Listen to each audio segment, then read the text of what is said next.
Good morning students. Last lecture में अपन ने pyridine की nucleophilic substitution reaction, reduction, oxidation ये रिएक्शंस देखी थी, तो आप उसको बुक में भी देखो। आज अपन उसका जो स्ट्रक्चर और उसकी जो बॉन्डिंग है, स्ट्रक्चर एंड बॉन्डिंग, ठीक है, वो डिस्कस करते हैं पिरिडीन का, जैसा कि अपन ने हर मॉलिक्यूल में किया है अभी तक। ठीक है, तो मेरे ख्याल से आप लोगों को इजीली अब तो पता होगा किस तरीके से अपन स्ट्रक्चर और बॉन्डिंग डिस्कस करेंगे। यहाँ पे ये जो नाइट्रोजन है ये sp2 हाइब्रिडाइज है और हर कार्बन भी जो है वो क्या है, sp2 हाइब्रिडाइज है। ठीक है, तो अगर आपको पता है नाइट्रोजन का इलेक्ट्रॉनिक कॉन्फ़िगरेशन क्या होता है, 1s2 2s2 2p3। क्योंकि वैलेंस शेल ही रिएक्शन में पार्टिसिपेट करती है तो आप 2s को खोल के लिख लेंगे और 2p3 जो है उसको भी इस तरीके से अपन खोल के लिख लेंगे। ये हो गया 2p। ठीक है, तो ये अपना नाइट्रोजन को हो गया। तो नाइट्रोजन में आप देखो sp2 हाइब्रिडाइजेशन है, इसका मतलब ये sp2। ठीक है, तो ये जो लोन पेयर है, जो नाइट्रोजन के ऊपर लोन पेयर है, वो कौन से ऑर्बिटल में है, वो है sp2 में। ठीक है, जो ये दो इलेक्ट्रॉन हैं, जो ये वाले sp2 के ये जो दो इलेक्ट्रॉन हैं, ये बॉन्ड बना रहे हैं किसके साथ, कार्बन के साथ पास वाले। ये जो बॉन्ड्स बन रहे हैं सिग्मा बॉन्ड। ठीक है, तो तीन बॉन्डिंग हो गई। एक तो ये लोन पेयर हो गया sp2 के अंदर, और एक ये सिग्मा बॉन्ड बन गई, एक ये सिग्मा बॉन्ड बन गई। बना क्या, बचा क्या, सिर्फ एक पाई बॉन्ड। वो पाई बॉन्ड ये जो pz ऑर्बिटल जो कि हाइब्रिडाइजेशन में इन्वॉल्व नहीं हुआ, जो कि रिंग के परपेंडिकुलर है। अगर आप चाहो तो पिरिडीन को ऐसे बना के इसको दिखा सकते हो कि ये जो ऑर्बिटल है जिसमें एक इलेक्ट्रॉन है, ये क्या करेगा, ये जो रेजोनेटिंग स्ट्रक्चर है रेजोनेंस में इन्वॉल्व होगा। तो नाइट्रोजन का तो अपन ने ये देखा कि किस तरह से sp2 हाइब्रिडाइजेशन होता है, कौन कौन से ऑर्बिटल sp2 हैं।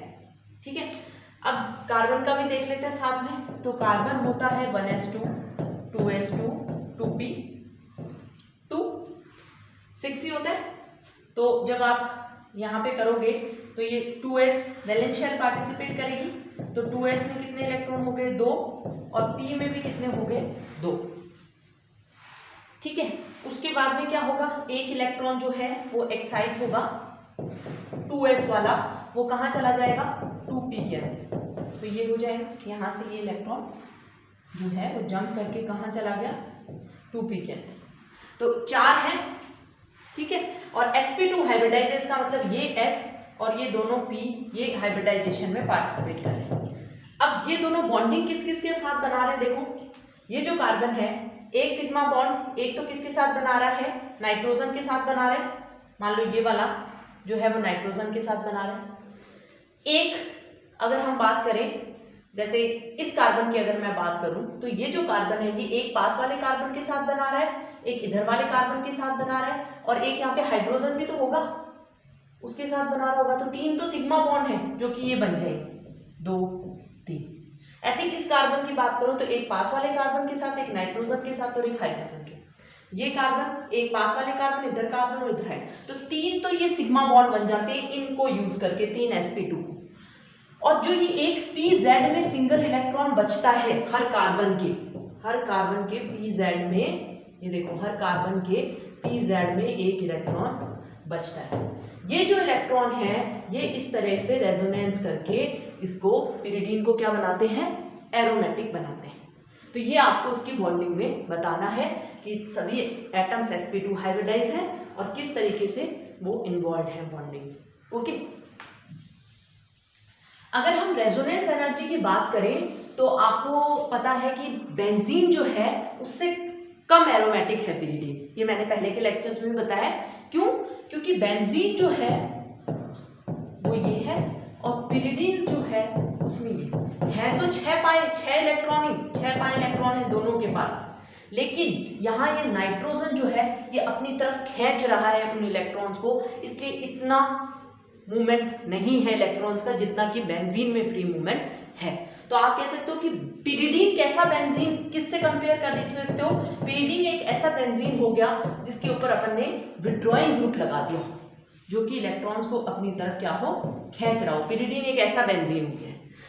तो बेंजीन एरोमेटिक होता है, बेंजीन की होती है 155 किलो जूल पर मोल और पिरिडीन की इससे कम होती है 133 किलो जूल पर मोल रेजोनेंस एनर्जी। क्यों? क्योंकि पिरिडीन में एक इलेक्ट्रॉन विड्रॉइंग ग्रुप लगा हुआ है जो इलेक्ट्रॉन्स को अपनी तरफ खींच के रखता है, इसलिए इतना मतलब बेंजीन के कंपैरिजन में पाई इलेक्ट्रॉन्स का मूवमेंट कम है। ठीक है, तो ये ऑलमोस्ट अपनी पिरिडीन से रिलेटेड सारी बातें डिस्कस हो गई हैं और यहीं पे अपने जो जैसे अपने पढ़ा पायरोल, फ्यूरिन, थायोफिन और पिरिडीन, ठीक है, जिसमें एक ही रिंग थी, वो सारे कंपाउंड पूरे हो गए। आज अपन पढ़ेंगे 2 रिंग, 2 रिंग वाले हेट्रोसाइक्लिन, 2 रिंग फ्यूज्ड हेट्रोसाइक्लिन। ठीक है, तो स्टार्टिंग जब मैंने स्टार्ट किया था हेट्रोसाइक्लिन तभी मैंने बताया था कि आपके कोर्स में 2 रिंग फ्यूज्ड वाले 3 स्ट्रक्चर्स हैं। एक तो है इंडोल। इंडोल होता है जब बेंजीन रिंग के साथ ये जो पायरोल है ये फ्यूज्ड हो, ये हो गया इंडोल। एक तो ये, ठीक है। एक है क्यूनोलिन, ये होता है क्यूनोलिन जब बेंजीन रिंग के साथ इस तरीके से ये पिरिडीन फ्यूज्ड होता है, इसे बोलते हैं क्यूनोलिन। ठीक है, ये है क्यूनोलिन। और एक है आइसोक्यूनोलिन, इसमें भी क्या है, पिरिडीन जैसा ही है लेकिन ये नाइट्रोजन यहाँ ना होके इसमें ये यहाँ है इस तरीके से, तो ये इसे बोलते हैं आइसोक्यूनोलिन। तो ये 3 स्ट्रक्चर्स पढ़ेंगे अपन तीनों कंपाउंड्स के बारे में। जैसा कि अपन ने पायरोल, फ्यूरिन की उनकी रिएक्शंस और सब देखे, वैसे इन कंपाउंड्स के लिए देखेंगे। तो सबसे पहले अपन स्टार्ट करते हैं इंडोल। ठीक है, देखो इंडोल जो है वो भी कोल तार से मिलता है। सबसे पहली बात, कोल तार से हमें ऑब्टेन होता है। ठीक है, प्लांट जो है, प्लांट्स में इंडोल जो है वो ग्लाइकोसाइड्स में मिलता है। प्लांट के अंदर इंडोल जो है वो कहाँ मिलता है, ग्लाइकोसाइड्स में। ग्लाइकोसाइड्स क्या होते हैं, जब ग्लूकोज का या शुगर मॉलिक्यूल जो है वो किसी ऑर्गेनिक ग्रुप से जुड़े हुए हों, जैसे हम बोलते हैं ना OH, आपने कार्बोहाइड्रेट पढ़ चुका है, आपने देखा है हर कार्बन पे OH, H, HOH hydroxyl group लगे हुए हैं, और वो हाइड्रोक्सिल ग्रुप जैसे किसी नाइट्रोजन कंटेनिंग मॉलिक्यूल या किन्हीं और ग्रुप्स के साथ जब जुड़ जाते हैं, वो जो OH ग्रुप 1 या 2, तो उसको बोल देते हैं ग्लाइकोसाइड। ठीक है, वहाँ पे वो ग्लाइकोसाइड लिंकेज भी बनाते हैं। तो प्लांट में ग्लाइकोसाइड्स के अंदर मिलता है क्या, इंडोल, कि इस तरीके से इंडोल जैसा ग्रुप जुड़ा हुआ हो। कहाँ पे, जैसे मान लो ये आपका जो ग्लूकोज मॉलिक्यूल है, ग्लूकोज मॉलिक्यूल का जो OH है उसके साथ इंडोल जैसा ग्रुप जुड़ा हुआ हो, ये हो गया यहाँ पे N, ठीक है, और ये H2O निकल के, और इस तरीके से ये ग्रुप जुड़ा हुआ हो। तो फिर आप क्या करोगे, जब आप ग्लाइकोसाइड OH के साथ इस तरह से जब ग्रुप जुड़ा हुआ होगा, इंडोल ग्रुप, तो जब आप ग्लाइकोसाइड का हाइड्रोलाइसिस कराओगे और उसका ऑक्सीडेशन कराओगे तो फिर आपको क्या मिल जाएगा, इंडोल मिल जाएगा। ठीक है, तो प्लांट्स में ग्लाइकोसाइड्स में मिलता है। ग्लाइकोसाइड्स का आप हाइड्रोलाइसिस मतलब पहले उसको पानी में उसका लाइसिस कराना, पानी से उसको तोड़ना और फिर उसका ऑक्सीडेशन कराना, तब आपको क्या मिल जाएगा, इंडोल। ठीक है, एक ये जो है इंडोल जो है वो ट्रिप्टोफैन, ये ट्रिप्टोफैन अमीनो एसिड में भी मिलता है। ट्रिप्टोफैन अमीनो एसिड क्या होता है, क्योंकि इसमें इंडोल ग्रुप होता है, ये होता है ट्रिप्टोफैन अमीनो एसिड।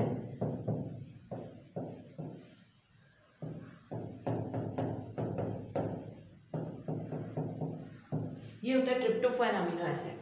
तो इसमें ये इंडोल ग्रुप है, तो ट्रिप्टोफैन जो कि प्रोटीन्स में मिलता है उससे भी हम इंडोल ऑब्टेन कर सकते हैं। जैस्मिन के जो फ्लावर्स होते हैं उनमें भी इंडोल मिलता है।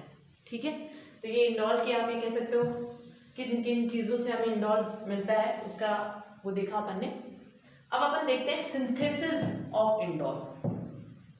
सिंथेसिस ऑफ इंडोल, इसमें आज एक अपन बहुत इंपॉर्टेंट सिंथेसिस पढ़ेंगे, फिशर इंडोल सिंथेसिस, जो कि बहुत इंपॉर्टेंट है। एग्जाम्स में अगर प्रिपरेशन पूछी जाती है तो नाम से भी ये प्रिपरेशन आपसे पूछ सकता है कि फिशर इंडोल सिंथेसिस के बारे में बताइए, है ना। तो ये बहुत इंपॉर्टेंट है, ये अपन देखते हैं आज सिंथेसिस ऑफ इंडोल में। आज अपन देखते हैं Fischer indole synthesis, Fischer indole synthesis, ठीक है। फिशर इंडोल सिंथेसिस में हम लेते हैं फिनाइल हाइड्राजीन, ये हो गया phenyl hydrazine, phenyl hydrazine.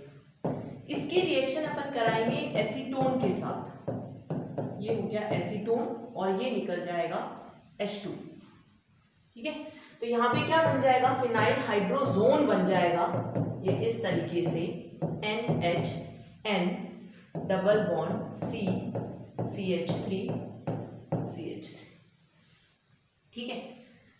Next step में क्या होगा, अब हम हर स्टेप ज्यादातर अपनी इक्विलिब्रियम में ही होगी कि रिएक्शन बैकवर्ड और फॉरवर्ड दोनों तरफ जाने की टेंडेंसी है।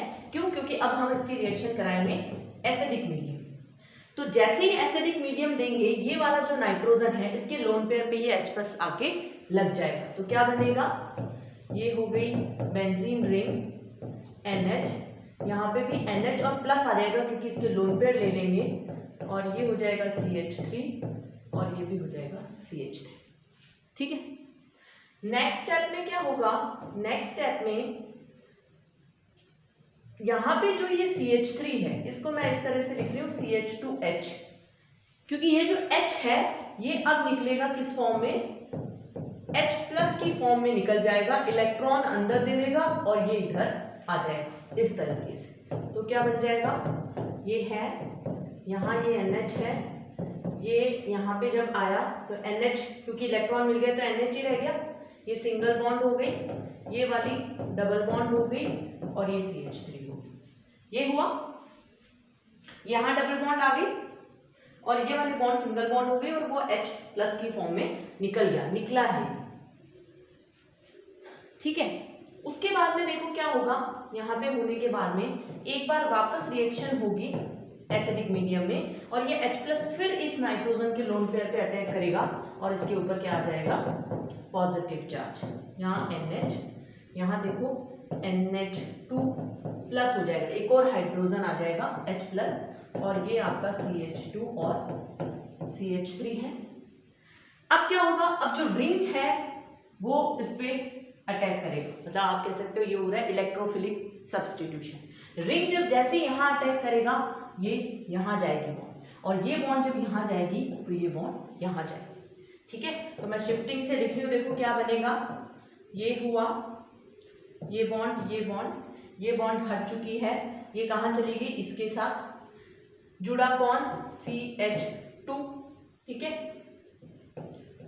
CH2 जुड़ा। थोड़ा सा मैं इसको आगे की तरफ लिख देती हूँ,